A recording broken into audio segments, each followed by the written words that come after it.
coverage here on C-SPAN.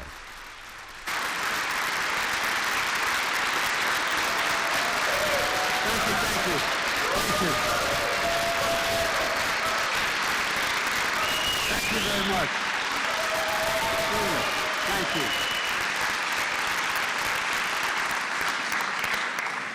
Folks, thank you very, very much for being here and giving me this opportunity. I will say at the outset that the speech I'm going to give you today, I planned on coming when we set this up some weeks ago and talk about agricultural policy, unions, rural policy, et cetera. But too much has happened in the recent past. And I have prepared for me what is a speech that I hope will set a marker for what we should be doing. You all know the words of a president matters. They can move markets. They can send our brave women and men to war. They can bring peace. They can calm a nation in turmoil. They can console and confront and comfort those who have faced tragedy. And they can inspire us literally to reach for the moon. They can encourage us to appeal to our better angels, to our better nature. But they can also unleash the deepest, darkest forces in this nation. And that's what I believe Donald Trump has chosen to do. When he said after Charlottesville, there were, and I quote, very fine people on both sides. I said then it gave license and safe harbor to white supremacists and neo-Nazis and to the Ku Klux Klan. These words not only stunned America, but they stunned the world. And in doing so, he assigned a moral equivalence between those spewing hate and those with the courage to stand against it. I said at the time, we're in a battle for the soul of this nation. I said it again when I announced my candidacy. And I say it here today. We are in a battle for the soul of this nation. That's why, primarily, I'm running for president.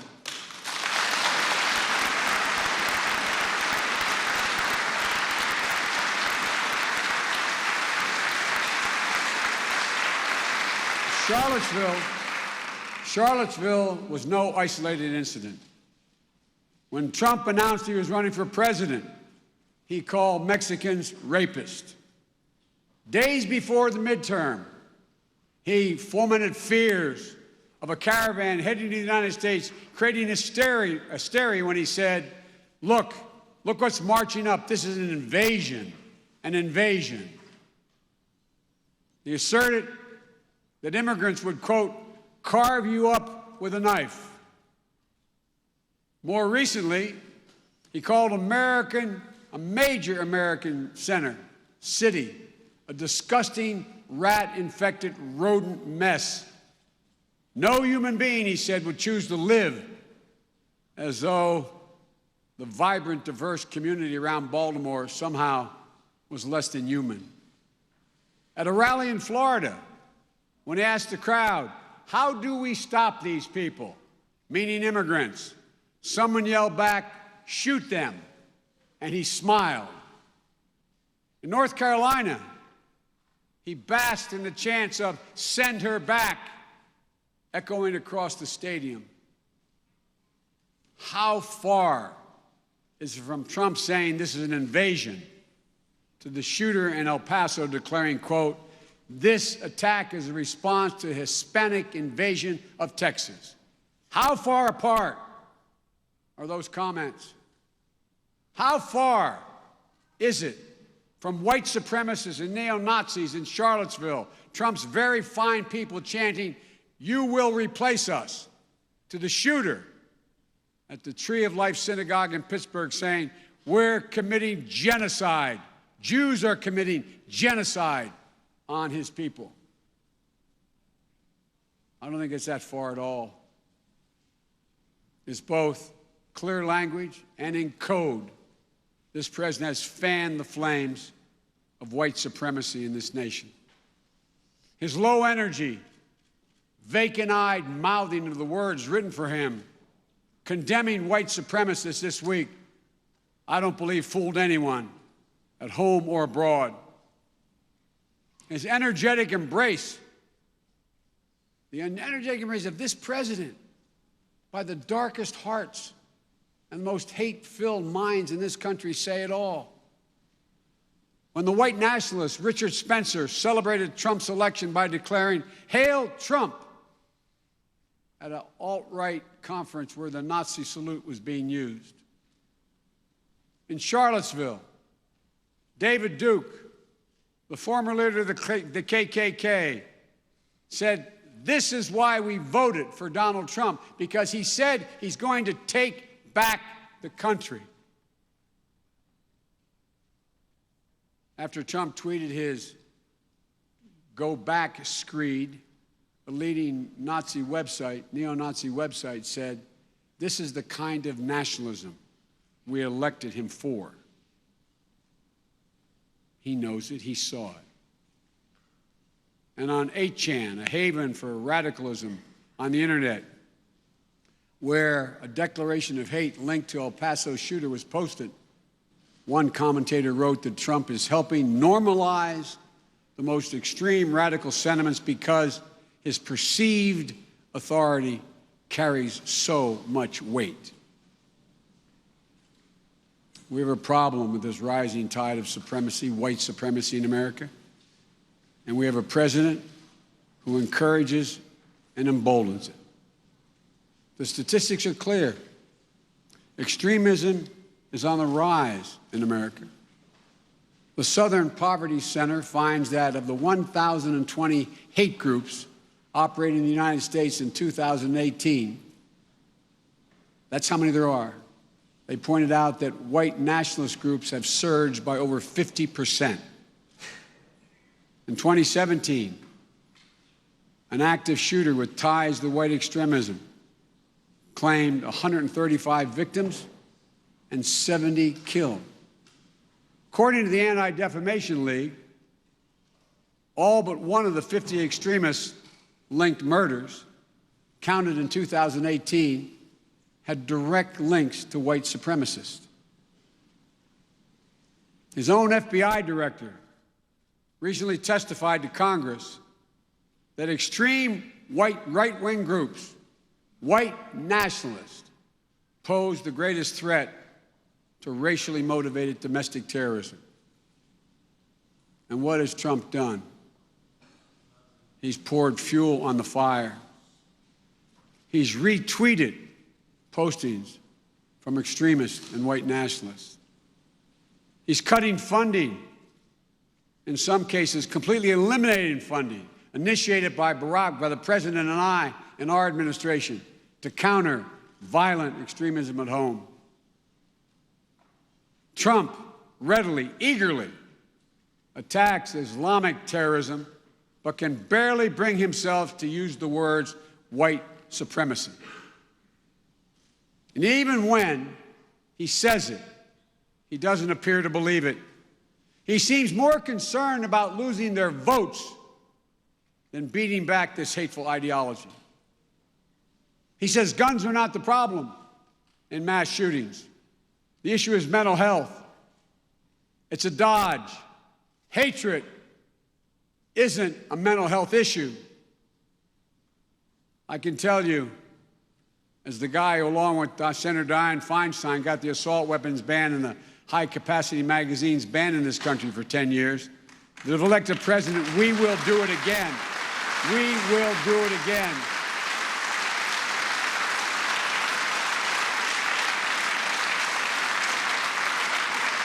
A 100 rounds in Dayton, 30-round clips in El Paso. They'll be banned.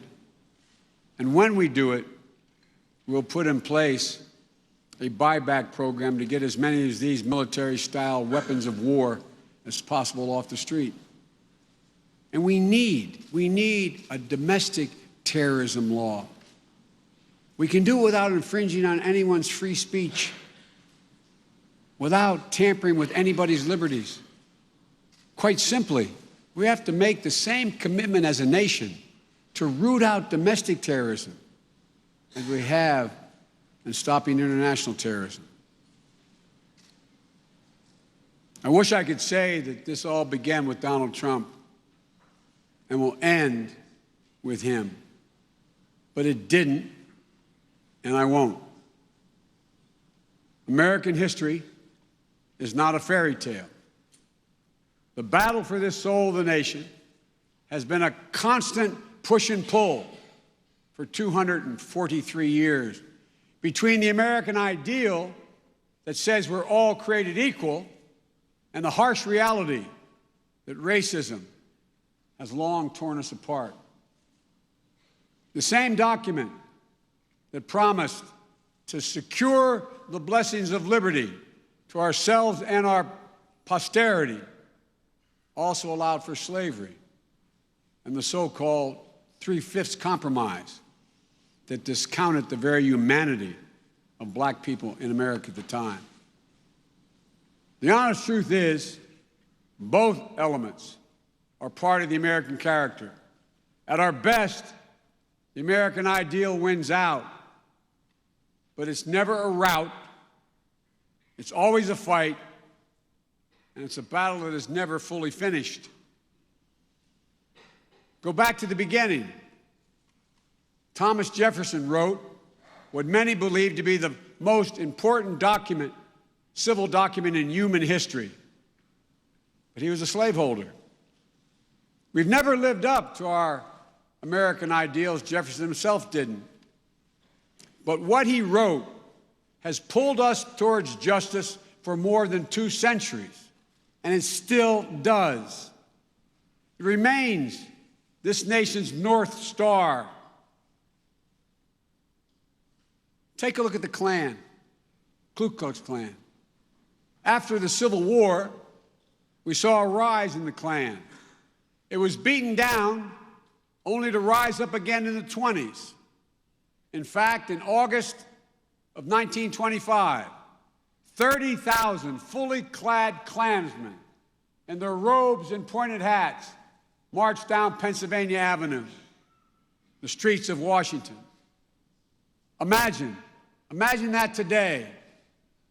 And then the Klan was once again beaten back as it was after the Civil War. How? The courts, the press, and yes, presidents stood against them. And that is the point. Our institutions, often imperfectly, stood against hate at moments when we were most tested. American presidents have stepped up in the past. George H.W. Bush renouncing his membership in the NRA. President Clinton after Oklahoma City. George W. Bush going to a mosque after 9/11.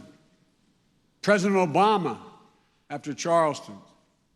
Presidents who led, who opposed, chose to fight for what the best of American character is about. There's deafening silence now. Sadly, we don't have that today. Our president has aligned himself with the darkest forces in this nation. And it makes winning this battle for the soul of our nation that much tougher, harder. Trump doesn't understand what Franklin D. Roosevelt did. Roosevelt said the presidency is, quote, preeminently a place of moral leadership. He doesn't see what JFK did when he said only the president represents the national interest.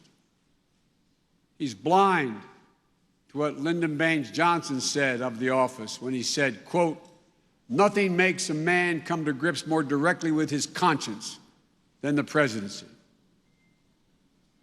Trump offers no moral leadership, seems to have no interest in unifying this nation. No evidence that the presidency has awakened his conscience in the least. Indeed, we have a president with a toxic tongue, who has publicly and unapologetically embraced the political strategy of hate, racism, and division. So it's up to us, as it was in the 20s. It's up to us.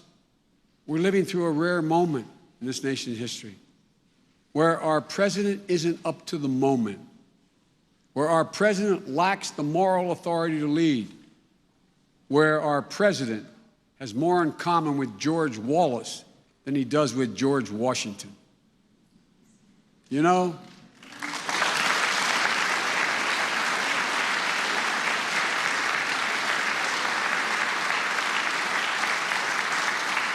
we are almost 330 million Americans who have to do what our president can't. Stand together, stand against hate, stand up for what is best, our nation's best, when we're the best. In this nation, we believe when we're at our best. We believe in honesty, decency, treating everyone with respect, giving everyone a fair shot, leaving nobody behind, giving hate no safe harbor, demonizing no one, not the poor, the powerless, the immigrant, or the other. Leading by the power of our example, not by the example of our power. That's allowed us to stand as a beacon to the world, being part of something bigger than ourselves. It's a code. It's a uniquely American code. It's who we are. But Donald Trump doesn't get it. What this president doesn't understand is that, like every other nation on earth, we're unable to define what constitutes American by religion, by ethnicity, or by tribe. You can't do it.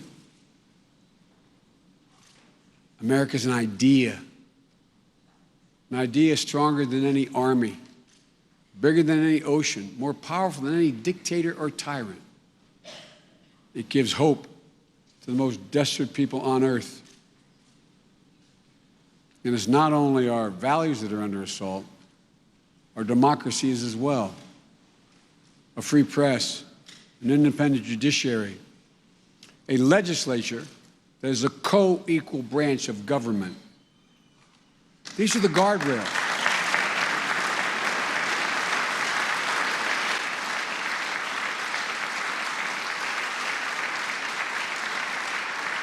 These are the guardrails of our democracy. They're written into our Constitution. And if you've noticed, for the last 2+ years, they've been under attack. Phrases like fake news, enemy of the people, they're no joke. They're insidious. They're corrosive. Just look around the world. The worst despots are now using Trump's language to justify their own abuses of power.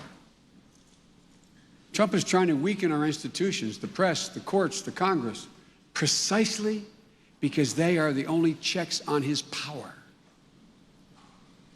That's what this is all about, the abuse of power.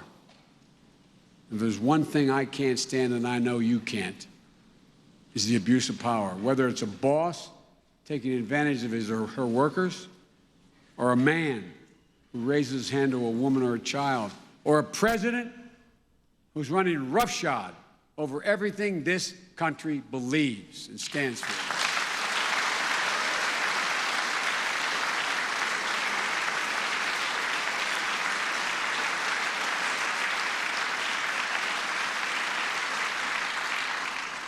No matter how old or young you are, you've never seen anything like this in your lifetime. We're being reminded every day that there's nothing guaranteed about democracy, not even here in America. We have to constantly earn it. We have to protect it. We have to fight for it. I believe America is, as Lincoln named us, the last best hope on earth. But we have to remember why. It's not because we have the biggest economy, the strongest military in the history of the world. It's not because we have the most innovative entrepreneurs and the greatest research universities. That's all true. But it's not why we're America. The reason is what we believe. the most powerful idea in the history of the world, I think beats in the heart of the people of this country. It beats in all of us, no matter your race, your ethnicity, no matter your gender identity, your sexual orientation, no matter your faith. It beats in the hearts of the rich and poor alike. It unites America. Whether your ancestors were natives to these shores, or they were brought here forcibly and enslaved, or they're immigrants generations back like my family from Ireland, or those coming today looking to build a better life for their families. The American creed, that we're all created equal, was written long ago, but the genius of every generation of Americans has opened it wider and wider and wider to include those who have been excluded in the previous generation. That's why it's never gathered any dust in our history books. It's still alive today, more than 200 years after its inception. But I, honest to God, don't believe Donald Trump sees it that way. On January 20th, 2017, in his inaugural address, Donald Trump painted a dark, bleak picture of our country in crisis when he declared, and I quote, "This American carnage stops right here. It stops right now." But as a sitting president, Trump's anger, hate, and divisiveness, pitting Americans against one another, preying on our divisions, and doing nothing about the endemic and the epidemic of guns is fueling a literal carnage in America. We now have more mass shootings in the year 2019 since January than we have days that have passed since January 1, 2019. As of Monday, according to the data from the Gun Violence Archives, there have been 255 mass shootings in the first 217 days of this year. We can't let this go on. We can't, and I will not, let this man be reelected President of the United States of America. I can't.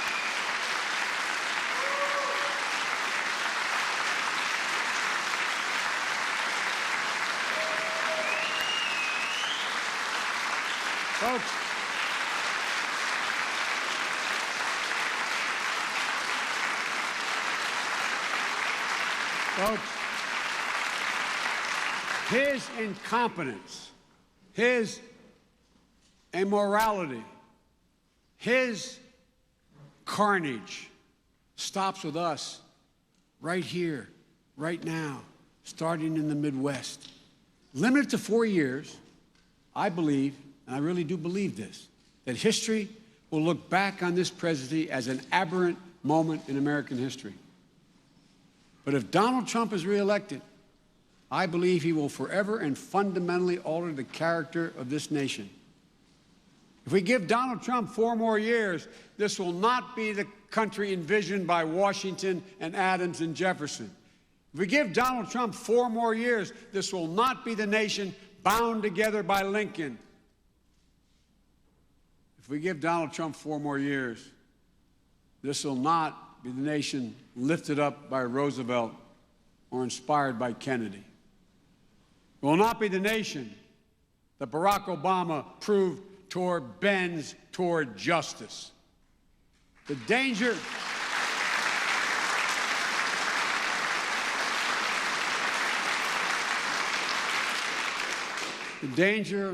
Donald Trump and the alt-right pose to this nation isn't hypothetical or exaggerated. It's real. The core values of this nation, our standing in the world, our very democracy, everything that makes America is at stake.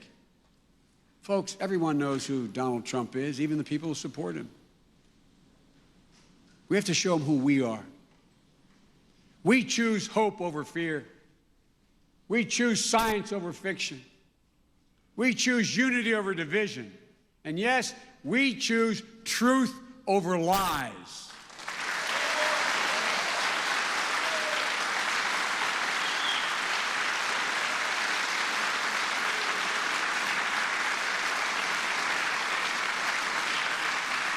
If we stand together, we will win the battle for the soul of this nation. We're the United States of America. There's not a single thing beyond our capacity if we stand together and get up and remember who we are. This is the United States of America, period. Thank you, and may God protect our troops.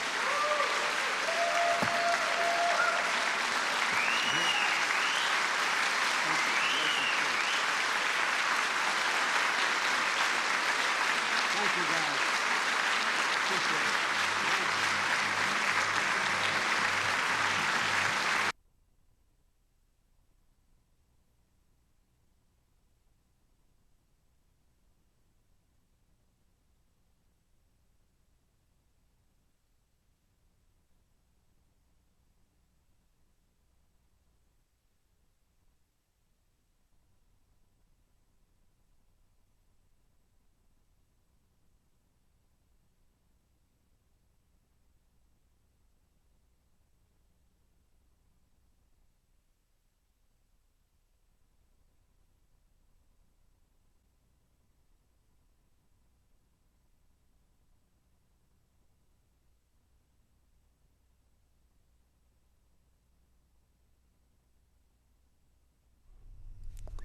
Well, clearly President Trump watching the speech aboard Air Force One, tweeting this moments ago, watching sleepy Joe Biden make a speech so boring the lamestream media will die in the ratings and clicks with this guy. It will be over for them, not to mention the fact that our country will do poorly with him. It will be one big crash, but at least China will be happy. That from President Trump. He and the First Lady on their way to El Paso, Texas.